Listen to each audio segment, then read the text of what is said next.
Hi guys, and welcome to the review of the mobile phone Flying S5. This is actually a copy or Chinese copy of Samsung Galaxy S5, and it looks very similar like the Galaxy S5. I ordered this from Pandaville, and to let you know right away, the price is roughly around 160 to 180 US dollars. So beside of this, I'm not sponsored by any company or any online shop or whatsoever. I just do this to give people some information. So I'm not obliged to, say that one specific company is good or bad. So I just do this to give you some information. So let's have a quick look on the mobile phone. At the mobile phone. At the moment it's off. So just have a quick look at it. So it's a 5.1 inch screen, which is exactly the same size as a Galaxy S5, and it looks really cool. The side here, it's actually real metal. The back cover is actually plastic, but maybe you can see, I hope you can see it. It actually has the same like structure or texture like the Galaxy S5 has. So if you have a look on the mobile phone, so what are we seeing? So here, down here, we have a big home button. It's an actual button. And then next to it, you will see it later on, there are two capacitive touch buttons.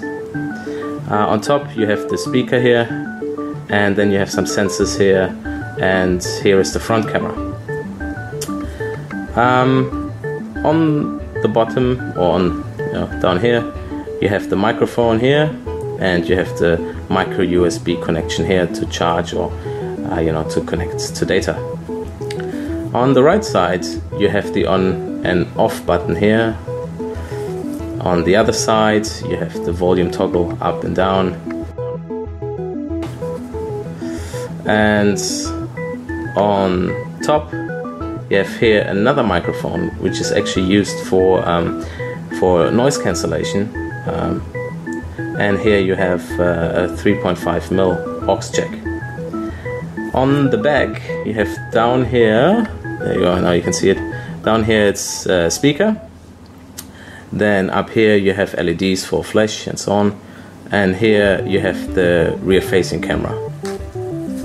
Alright, so before we turn it on, I actually show you the inside. And we just pop that open, it's very easy. Here it's a big battery, I think it's around 2200 to 2400 milliamp hour, I'm not 100% sure, but I think in my experience you can't really trust the numbers anyway. Here that's the first SIM card slot, that's the second SIM card slot here, so it's a dual SIM phone, like almost standard for Chinese phones, and in the middle you have the SD card slot for the mini SD.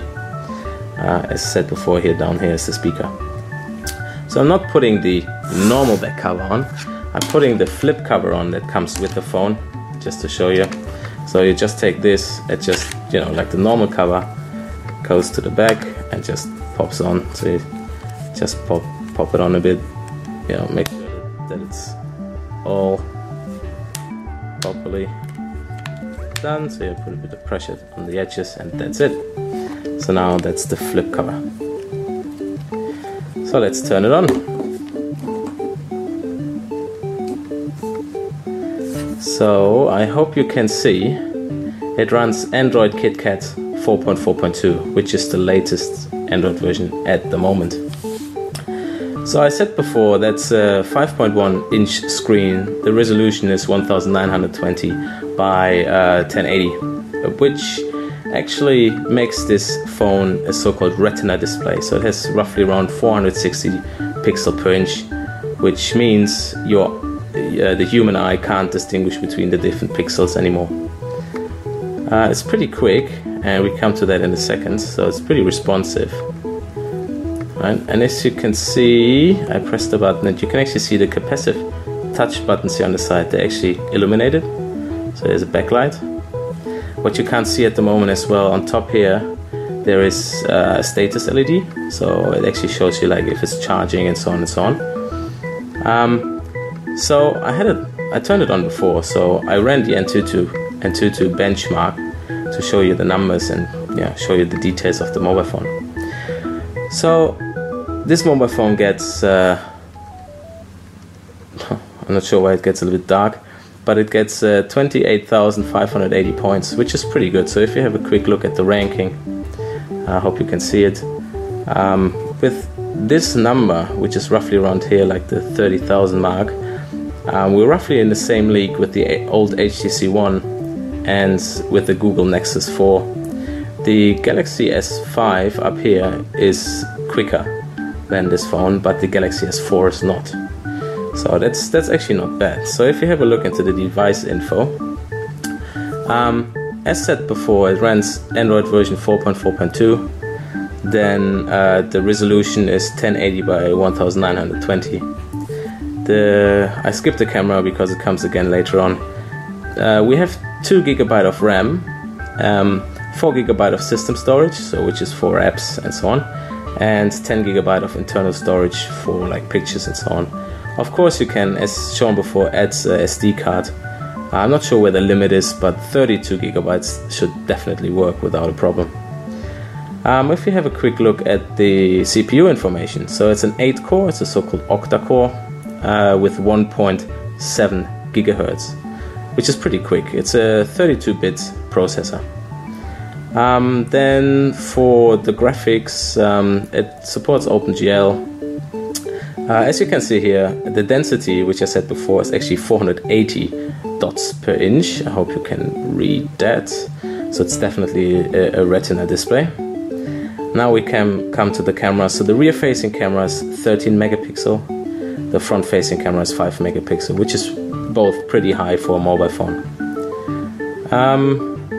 It's not supporting NFC, but in this price range, as I said before, it's normally, you can't really expect to support NFC. And here you see the different sensors, what are supported, what not supported. So I don't go through them all, so just pause the video if you want to have a closer look at it.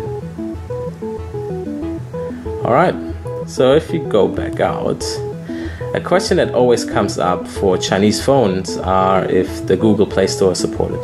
And I can tell you, yes, it is supported. Here you go. So that's the Google Play Store. Just quickly coming back to the display. The display is really nice. See, even if I put it in a very... now my camera gets out of focus. If I put it on a real bad angle, the colors are not fading or changing or so on. So it's really, really nice. And of course, it has the sensors to turn the screen and so on. So, I'm not 100% sure if I missed anything, but I think that's basically it for that mobile phone. So, of course, maybe I might have missed the main important thing is, of course, it supports 2G and 3G, no 4G. So I'm gonna put the frequencies into the video like text, because it's always easier to read it than to listen to it and take it in. So yeah, it's a really nice phone, and as I said, for 160 to 180 US dollars, I mean, you can't expect much more. That's just as good as it gets, I think. I haven't done any. I just received it, so I'm not sure how it will perform over time. So maybe I will let you know if I have a little bit more exposure to that. So yeah, let me know what you think. See, if you close it, because of the sensors on top, it actually recognizes it, changes the screen so that you just see the time and dates in this small window. Yeah, so if you have any comments to the video, just put it in the comment section. If you think I missed some information and you would like to know some more, put it in there as well. Just ask me and I will come back. If you want to have a review on something specific, like gaming performance or camera performance, let me know as well. I will try to make another review just specifically for that. So I hope you liked the video, and if you were thinking about buying this, or maybe you haven't even seen it, if you like it, just like the video, and I hope, you know, it helps you a little bit with your decision making. Alright, so I think that's it from me. So I guess I'll see you next time, and yeah, enjoy. Bye.